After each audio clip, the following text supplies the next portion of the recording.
Today's episode of the Star Local Media High School Sports Podcast is brought to you by Baylor Scott & White Sports Performance Center, athletes made here. The Sports Performance Center was developed with one goal in mind: to maximize human performance through movement and recovery. Their team of expert performance sports coaches and trainers will guide you to achieve your performance goals. That's the Baylor Scott & White Sports Performance Center, located at the Star in Frisco.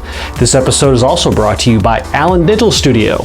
Located off Bethany Drive in Allen, their office was designed with you, the patient, in mind, which means an excellent and enjoyable experience. From cosmetics to implants, you deserve a perfect smile, and Allen Dental Studio can make that happen.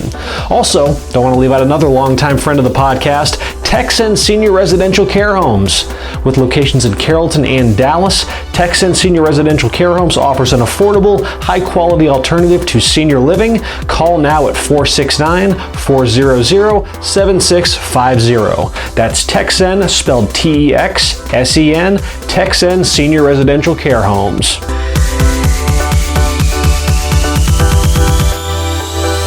Welcome to another episode of the Star Local Media High School Sports Podcast. My name is Matt Welch, being joined by Devin Hasson, Kendrick Johnson, and Bryan Murphy.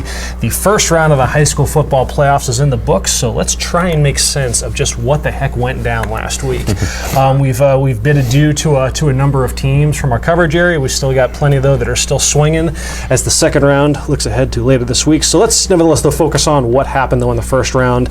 Let's just kind of go, district by district. Just talk some, the notable plot points. We'll at least, touch on all of the scores and whatnot, but just really the most notable storylines that emerged from this first week of playoff football.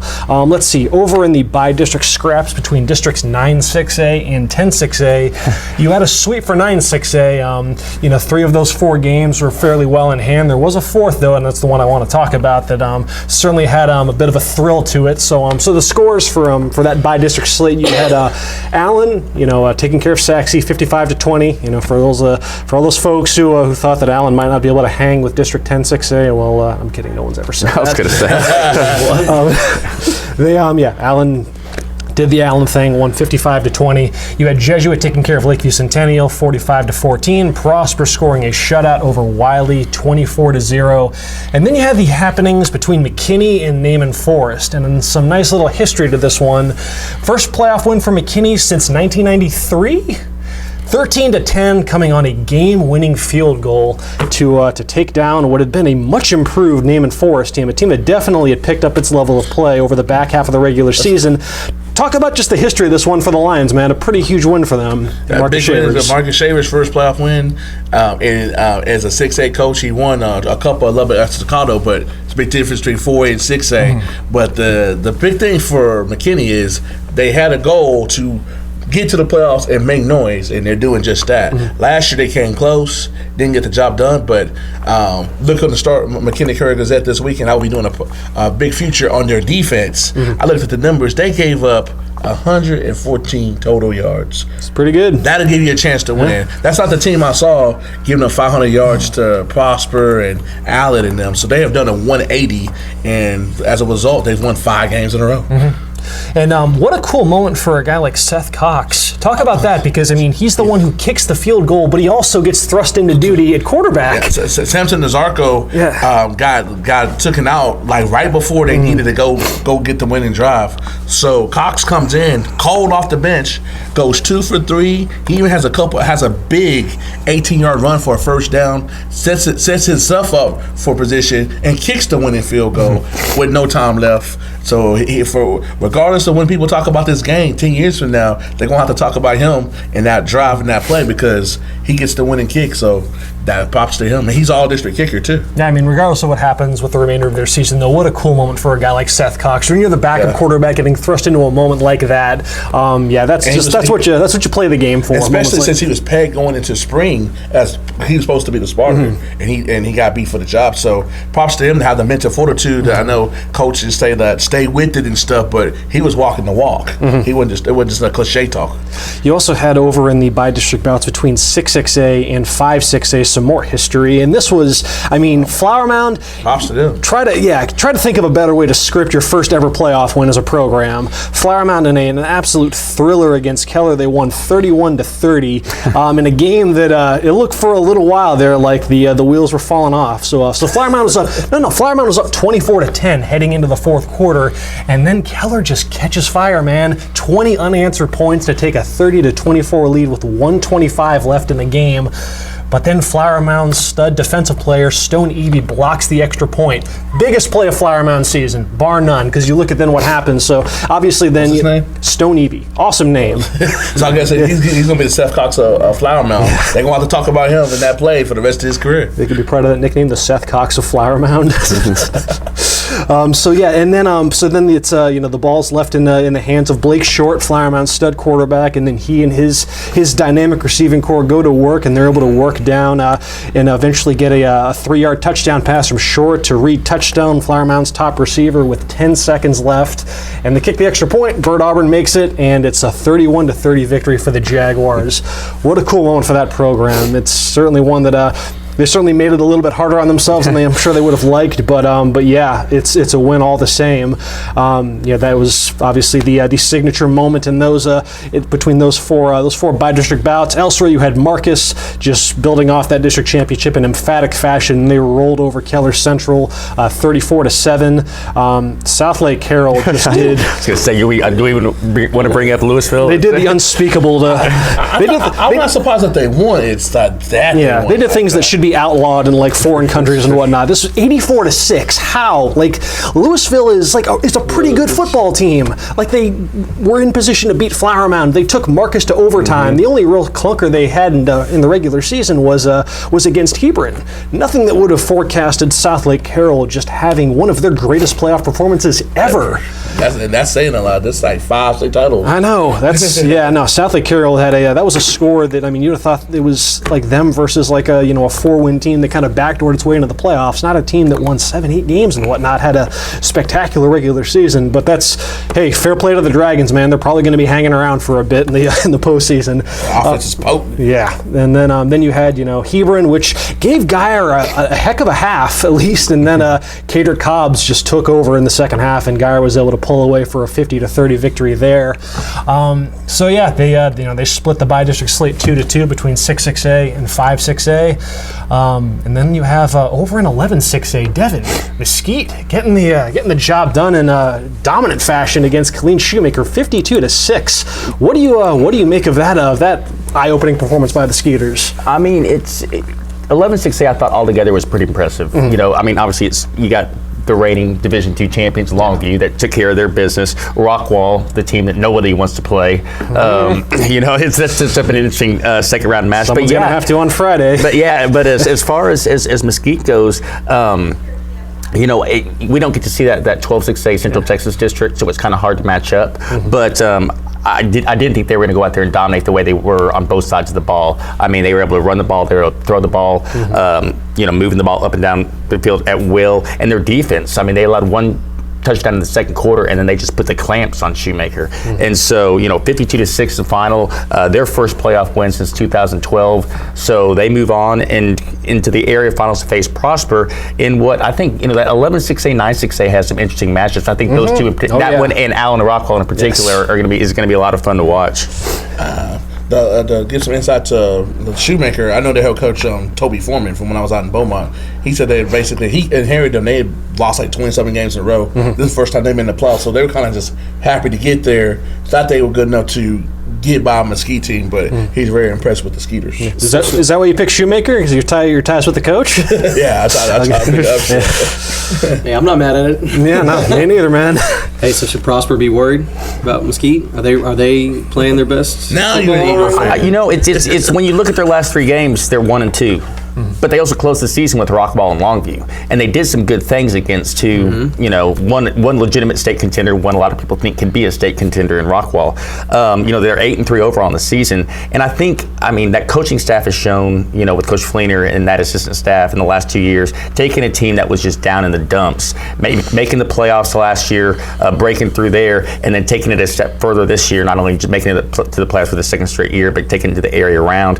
This is a Mesquite team that's going to be ready. Obviously, obviously Prosper has faced some good competition, themselves this year. They're a very good team. I think they're a team that is kind of overlooked when you look at the local landscape. But I think it's one of the more intriguing second round matchups in the state. Yeah. I agree, and I'm trying to get a gauge to see. Pick a line. That's what I'm getting at. That's right. We got high stakes in the pick a line right now. Obviously Prosper and Mesquite. That's going to be one of our Game of the Week candidates on our website, starlocalmedia.com. Ditto for Allen Rockwall. Ditto for some fun stuff at the 5A level, which we can get to in a quick bit after a word from this sponsor. Today's podcast is brought to you by Star Local Media. 14 newspapers and websites with a print distribution of 270,000 homes and monthly page views of 600,000 online. Star Local Media, your community voice for news. And now, let's get back to the podcast.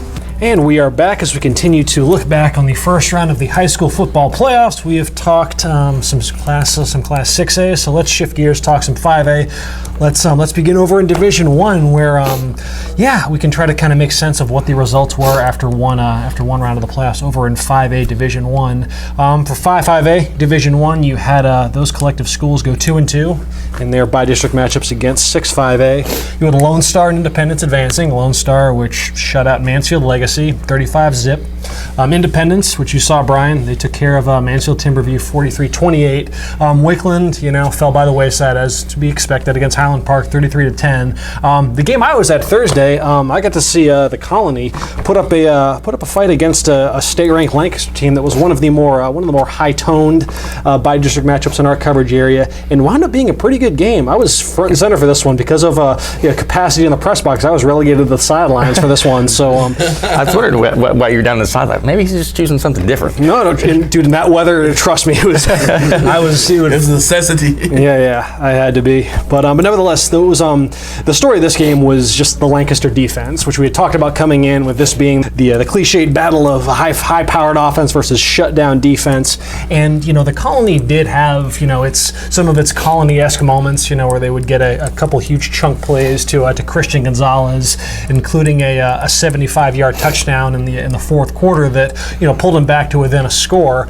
But outside of that, the Colony was able to string together a nice little sustained drive to end the first half. A lot of direct snaps to Miles Price, and end with them, getting on the, getting at least a little bit of momentum heading into the half. But outside of that, they didn't really have a whole lot for Lancaster's defense. A lot of that was really kind of a symptom of just the speed that Lancaster has up front. They forced a number of errant throws by Mikey Harrington, who had a rough game. 3 interceptions on his end, 4 turnovers total for the Colony, and just. How many turnovers did Lancaster have? Because I heard they turned the ball over. They turned the ball over twice. I want to say twice. I know they had the pick 6. Was that the only defensive score? Yes. And that's that was the first points of the ball game. Was just a short little screen pass that DB read it perfectly, and he was off to the races. And then you look at just across some of the numbers that the Colony put up. Miles Price has held under 100 total yards of offense. Keith Miller committed to Colorado. He had 2 catches for 2 yards.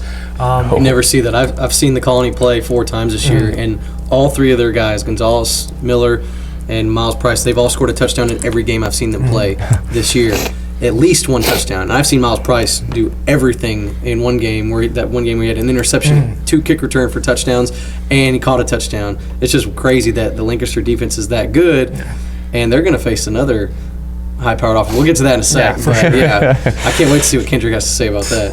Because so Miles Price, he did have a monster kickoff return, as he will be one to do. You think you tweeted out why do teams still do this? Why do teams still kick him? Just kick it out of bounds. Just onside kick it. You have a better chance. When he was a sophomore, I saw him. Yeah, it baffles me that teams still even remotely kick in his direction. And it would have been for a touchdown. He did kind of slow up near the goal line, I guess, thinking that he had a clear path, and he got tripped up at the 1.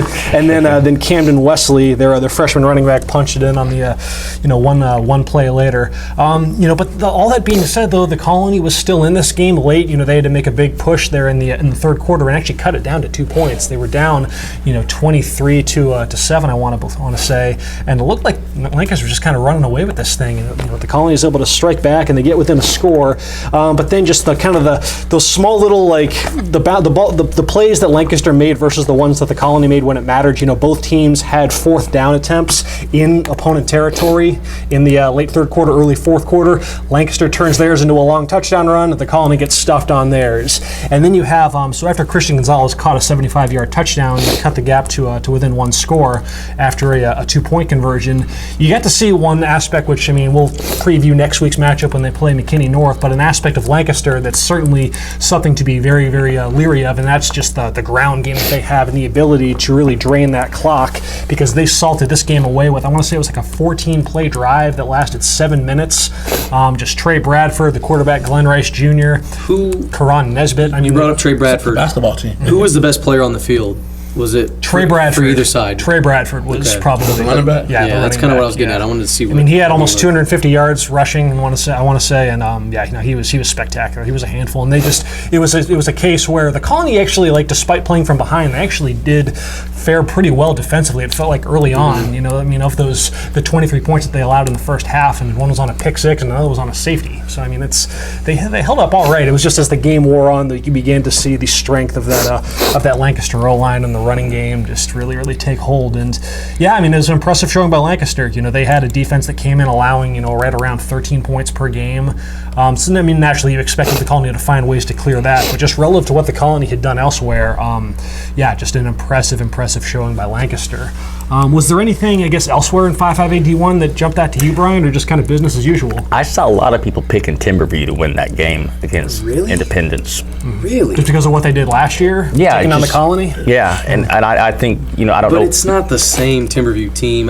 It's not, but that was just on my social media, just seeing different picket lines and stuff. I mean, there was a lot more people that were picking Timberview I saw than Independence. So, not to say it was an upset by any stretch of the imagination. I just think maybe it was, are we not 100% sold on Independence, but they went out there and showed. What was it on our picket line? Was it all? Ours were, but like I say, looking around, just seeing social media reactions. I didn't notice that. Yeah, no, that kind of surprised me. That I felt like that was just one of those games, being on a Thursday, and then we all picked in. I knew Independence was going to win, and so I didn't even like that. Wasn't even a game that I even thought about looking at. Oh, did other people pick Timberview? I mean, Independence, they're pretty good.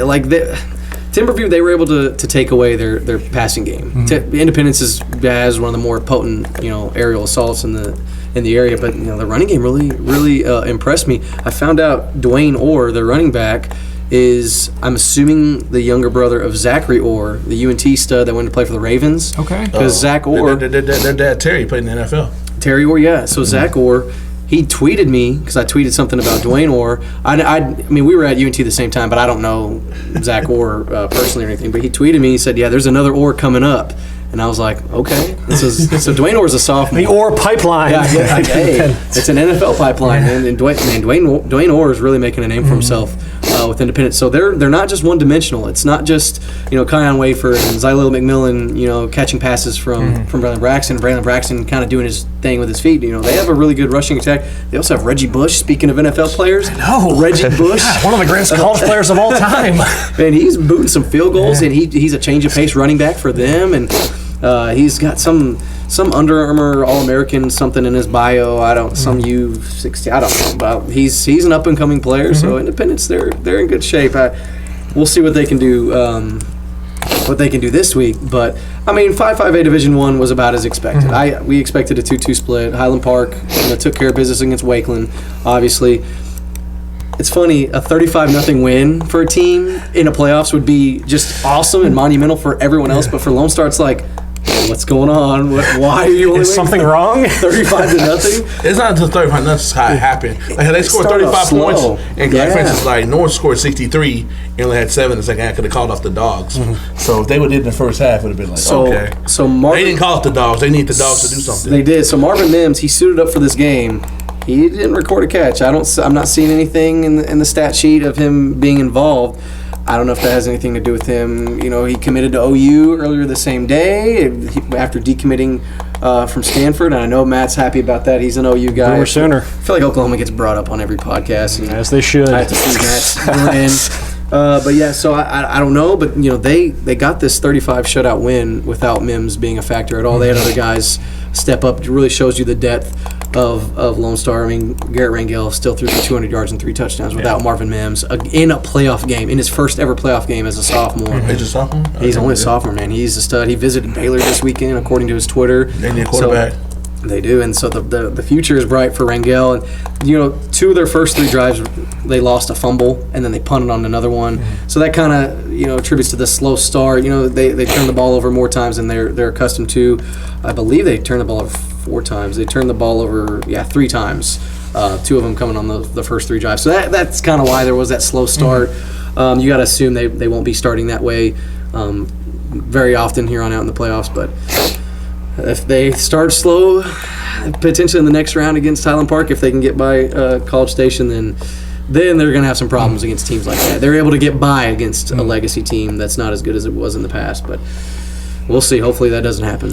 One of the notable subplots to emerge, at least in the kind of the bottom half of that Region 2 bracket, was what happened with Lufkin losing to Texas High, and all of a sudden now that kind of opens up a road for a team like an Independence, or as we can now transition to talking some 7-5-8 Division 1, McKinney North. Yeah, and it's funny because I talked to Coach Story because they, like I said, they played their game Thursday night, Independence, and so Coach Story, he wasn't saying we're getting ready for one team or another, but when I asked him about potential matchup, because obviously Lufkin and Texas High didn't play till the next night, he mentioned Lufkin back-to-back sentences. I use it in my story for quotes, and he didn't mention Texas High. So we were all assuming Lufkin was going to win that game. So they're kind of already thinking. He even compared Lufkin to Lone Star.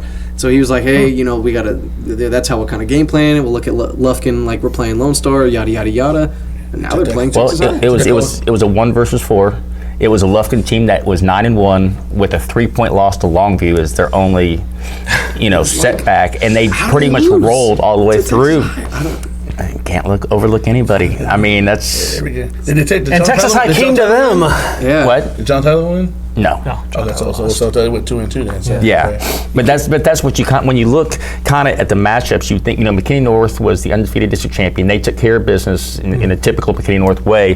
But Poteet finished second. Well, Poteet got handled relatively easily by Magnolia, and then John Tyler goes out there and gets College Station had their way with them. So you would just think going down the line that Texas High is going to lose by 50 to Lufkin, but we'll also go back to what we talked about in August and in July. Getting that top seed was going to be key to making a run, and it's start shaking out again. I'm not going to say I told y'all, but I told you. But didn't work for Lufkin. Lufkin hosted. I'm talking about 7-5-8 because you saw what happened with John Tyler last year. Everybody got beat. They made a run. North's in that slot now. Yeah, so what is the vibe on McKinney North? Because they're prepping for certainly a nice step up in competition with them getting ready for Lancaster. They're focused on the challenge, but they kept talking about all year, well, we could play better. I'm thinking, like, what you talking about? They showed out on Friday night. These guys had the ball 9 times and scored 9 times in the first half for 63 points on 525 yards in a playoff game. They'll just about do it most nights. And what did they give up in the first half? First half, 38. No, they don't.